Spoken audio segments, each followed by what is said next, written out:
रात्रीचे 9:30 वाजले होते. मी दुचाकीवर कामासाठी पुण्याला जात होतो.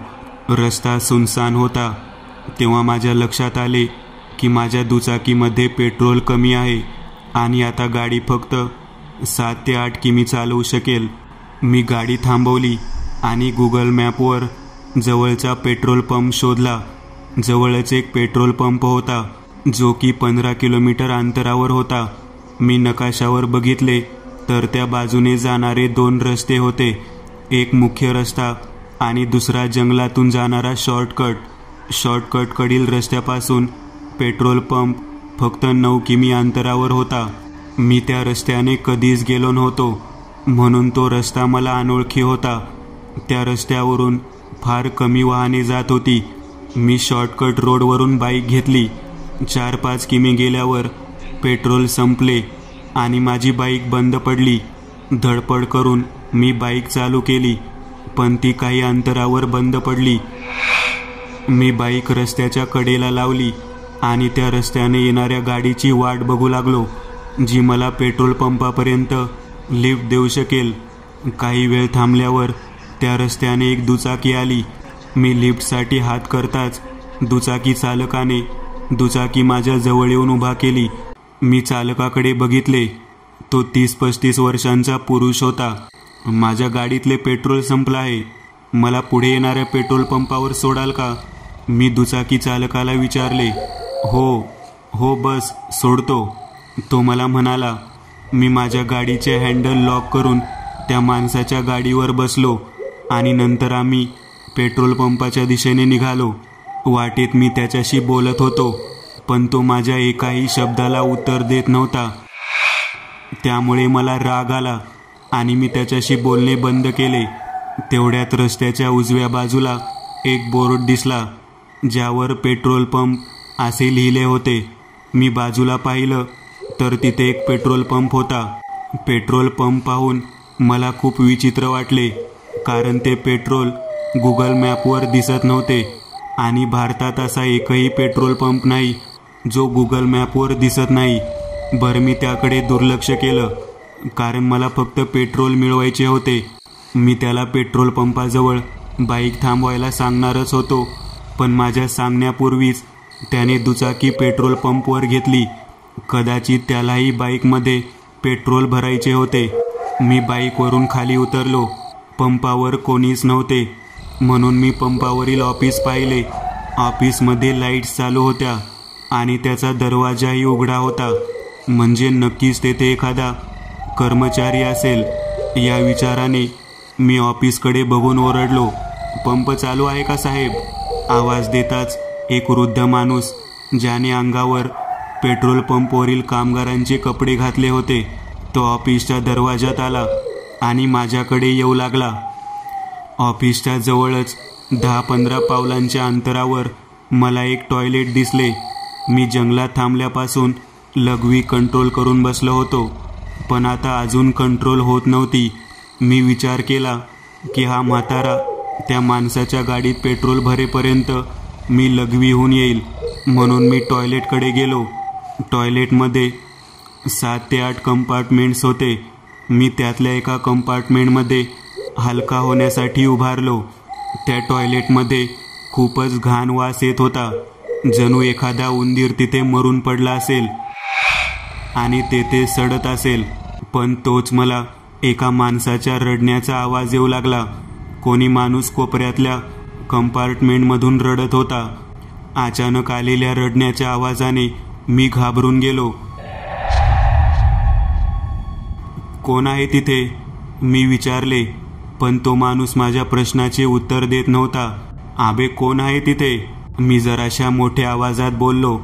वाचवा! त्या कोपऱ्यातून त्या माणसाने मदतीची याचना केली. मला वाटले की माणूस कोणत्या तरी अडचणीत आहे आणि त्याला मदतीची गरज आहे म्हणून मी कोपऱ्याच्या दिशेने पळत गेलो आणि त्या कोपऱ्यात जे दिसले ते पाहून माझ्या पायाखालची जमीन सरकली कारण त्या कोपऱ्यात एक प्रेत पडलेले होते ज्याला आळ्या लागल्या होत्या आणि एक उंदीर त्या प्रेताच्या डोळ्यावर ताव मारत होता. ते बघून मी जागेवरच उलटी केली. ते प्रेत तिथे सडत होते आणि तेथे खूपच घाण दुर्गंधी पसरली होती. मी त्या प्रेताच्या चेहऱ्याकडे बघितले तर त्याचे ओठ उंदरांनी कुरतडलेले होते आणि त्याचे दात उघडे पडले होते. चेहऱ्यावर चाकूने कापलेले घाव होते आणि त्यात आळ्या वळवळत होत्या. पण न जाणे मला त्याचा चेहरा ओळखीचा वाटत होता. मी कमरेतून वाकलो आणि त्याचा चेहरा काळजीपूर्वक बघू लागलो. त्याचा चेहरा ओळखताच माझ्या अंगावर सरकन काटा आला, कारण तो मृतदेह त्याच माणसाचा होता ज्याने मला पेट्रोल पंपापर्यंत लिफ्ट दिली होती. भीतीमुळे मला घाम फुटला. मी डोळे फाडून प्रेताकडे बघू लागलो. इतक्यात त्या प्रेताने आपला एक डोळा उघडला जो बंद होता आणि त्याने माझी कॉलर पकडली आणि मला जवळ ओढले. त्याने माझा चेहरा जिभेने चाटला. मी जोरात किंचाळलो आणि त्याने मला धक्का मारून स्वतःची सुटका करून घेतली. मी टॉयलेटच्या दाराकडे पळत सुटलो, पण शौचालयाचा दरवाजा बंद असल्याचे माझ्या लक्षात आले. मी दार उघडण्याचा प्रयत्न केला, पण तो दरवाजा उघडतच नव्हता. कदाचित कोणीतरी बाहेरून दरवाजा लावला असावा. त्यानंतर टॉयलेटचे दिवे आपोआप बंद चालू होऊ लागले. मी मागे वळून बघितले तर ते प्रेत मान वाकडी करून आणि लंगडत लंगडत माझ्याच दिशेने येत होते. त्याच्या हातात रक्ताने माखलेला चाकू होता. तो आता मला मारणार हे मला माहीत होते. वाचवा, कोणीतरी मला वाचवा, मी या टॉयलेटमध्ये अडकलो आहे. मी जोरात ओरडलो आणि दरवाजा वाजवू लागलो, पण दरवाजा कोणीच उघडत नव्हते. ते प्रेत माझ्यापासून 10 पावले दूर होते. इतक्यात कोणीतरी दार उघडले. तेव्हा मी वळून पाहिले. तो पेट्रोल पंपावर काम करणारा कामगार होता ज्याला मी ऑफिसजवळ पाहिले होते. मी तिथून धावत गेलो आणि मी कामगाराला सांगितले की शौचालयात भूत आहे. मात्र तो कामगार स्वच्छतागृहातून आला असता तेथे कोणीच नव्हते. आत तर कोणीच नाहीये. तुम्हाला कदाचित थकव्यामुळे भास झाला असावा. ऑफिसमध्ये चला, पाणी प्या, काही वेळ आराम करा आणि मग निघा, तो कामगार मला म्हणाला. असे म्हणून तो मला पाणी पिण्याच्या बहाण्याने ऑफिसमध्ये घेऊन गेला. तो माणूस मॅनेजरच्या खुर्चीवर बसला. त्याने मला काचेच्या ग्लासात पाणी दिले. काका, मी खरं सांगतोय, माझ्यावर विश्वास ठेवा. ज्याच्यासोबत मी इथे आलो होतो त्याच माणसाचा मृतदेह मला त्या टॉयलेटमध्ये दिसला आणि कदाचित तुम्ही त्याच्या बाईकमध्येही पेट्रोल भरला असावं. मी त्याला म्हणालो, काय? पण तुम्ही तर इथे इतक्यातच आले होता, तो कामगार मला म्हणाला. हे ऐकून मला धक्काच बसला. मी त्याला सांगितले, मी टॉयलेटला जात होतो आणि तो ऑफिसच्या दारात उभा होता. तेव्हा तो माणूस माझ्या मागे बाईकवर बसला होता. तेव्हा तो म्हणाला की माझ्या मागे कोणीच नव्हते आणि मी तिथे एकटाच उभा होतो. हे ऐकून मला आश्चर्य वाटले. त्या म्हाताऱ्याने खिशातून तंबाखूची पुडी काढली आणि तळहातावर तंबाखू टाकून ती मळू लागला. म्हणजे तो माणूस खरोखरच भूत होता. मी आश्चर्याने म्हणालो, हे चूप, एकदम चूप. काय भूत भूत लावलंय? भूत काय तुला खाणार आहेत का? तो म्हातारा तंबाखू मळत माझ्यावर खेकसला. हे ऐकून माझ्या तळपायाची आग मस्तकात गेली. मी त्याच्याशी आदराने बोलत होतो आणि तो माझ्यावर ओरडून बोलला, ए म्हाताऱ्या, जास्ती नखरे करू नको, नाहीतर 2 थोबाडीत लावीन तुझ्या. मीही त्या कामगारावर खेकसलो. तसे त्या म्हाताऱ्याचे डोळे लाल झाले आणि तो जाम चिडला. तो स्वतःचे दात खाऊ लागला आणि त्याच्या दाताचा कडकड आवाज येऊ लागला. ऑफिसमधल्या लाईट्स बंद चालू होऊ लागल्या आणि अचानक ऑफिसमधले बल्ब फुटले. ऑफिसमध्ये अंधार दाटला. मी खिशातून मोबाईल काढला आणि फ्लॅश लावून समोर पाहिले तर समोरच्या खुर्चीवरून तो म्हातारा गायब झाला होता.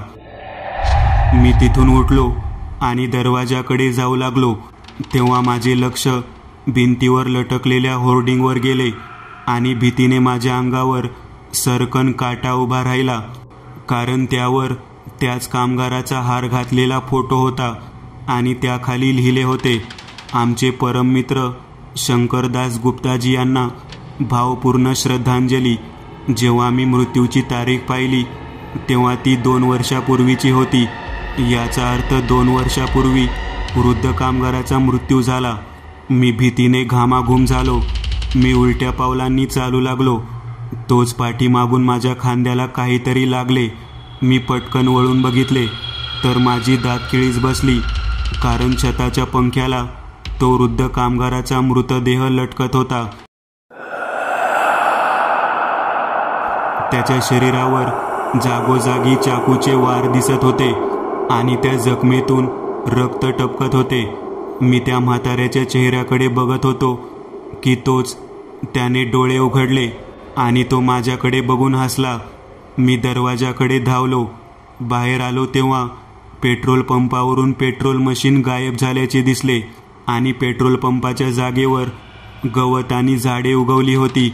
मी ओरडत तिथून धावत सुटलो. त्या रात्री मी जंगलाच्या रस्त्याने 7-8 किलोमीटर धावलो आणि पुढचा पेट्रोल पंप गाठला. मी तिथल्या कामगारांना माझ्यासोबत झालेला अपघात सांगितला. तेव्हा एका कामगाराने मला सांगितले की तो पेट्रोल पंप बंद होऊन 2 वर्ष झाली आहेत आणि तो पेट्रोल पंप एका प्रवाशाच्या आत्म्याने झपाटलेला आहे, ज्याचा खून त्या पेट्रोल पंपवरील टॉयलेटमध्ये झाला होता. पण त्या माणसाचा खून कोणी केला होता आणि का केला होता? मी त्या कर्मचाऱ्याला विचारले.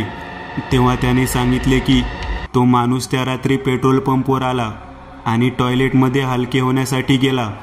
त्याच्या मागोमाग 2 गुंड त्या टॉयलेटमध्ये गेले. त्यांनी त्या माणसाच्या अंगावरील सोने बघितले आणि त्याला लुटायचा प्रयत्न केला. माणसाने प्रतिकार केला. याचा राग त्या गुंडांना आला आणि त्या गुंडांनी त्याला चाकूने भोसकले. त्याच्या मृत्यूनंतर पेट्रोल पंपवरील कामगारांनी त्याची आत्मा त्या पेट्रोल पंपवर भटकताना पाहिली, म्हणून त्यांनी रात्रीची ड्युटी करण्यास नकार दिला. पण त्याच पेट्रोल पंपवर शंकरदास नावाचा एक वृद्ध व्यक्ती होता. त्याला भूतखेतांवर अजिबात विश्वास नव्हता, म्हणून तो एकटाच रात्री त्या पेट्रोल पंपवर ड्युटी करायचा. पण एके दिवशी सकाळी जेव्हा पेट्रोल पंपवरील कर्मचारी पेट्रोल पंपवर आले तेव्हा त्यांना शंकरदासचा मृतदेह ऑफिसमधल्या पंख्याला लटकताना दिसला. त्याच्या अंगावर जागोजागी चाकूच्या वाराचे निशाण होते आणि ऑफिसची फरशी त्याच्या रक्ताने भरली होती. पोलिसांनी खूप तपास केला, पण तो खून कोणी केला याचा कोणताही पुरावा त्यांना सापडला नाही. लोक असे म्हणतात की त्याचा खून त्या टॉयलेटमध्ये मृत्युमुखी पडलेल्या माणसाच्या आत्म्यानेच केला आहे. त्यानंतर त्या पेट्रोल पंपवर शंकरदासचा आत्माही तेथील कर्मचाऱ्यांना त्रास देऊ लागला, म्हणून पेट्रोल पंप मालकाने तो पेट्रोल पंप कायमचा बंद करून टाकला. मित्रांनो, आज पुरतं एवढंच. तुम्हाला जर काही गोष्ट आवडली असेल तर नक्की लाईक करा. तुमच्यापैकी बरेचसे जण व्हिडिओ लाईक न करताच पळून जातात, पण हा जर व्हिडिओ तुम्ही लाईक केला तर मला जरा बरं वाटेल आणि असेच भारी भारी व्हिडिओ बनवायची माझ्यात एनर्जी येईल. त्यामुळे नक्की लाईक करा आणि अजूनही कोणी या चॅनलला सबस्क्राईब केलेलं नसाल तर लगेच सबस्क्राईब करून टाका आणि बाजूची घंटी ती मात्र दाबायला विसरू नका.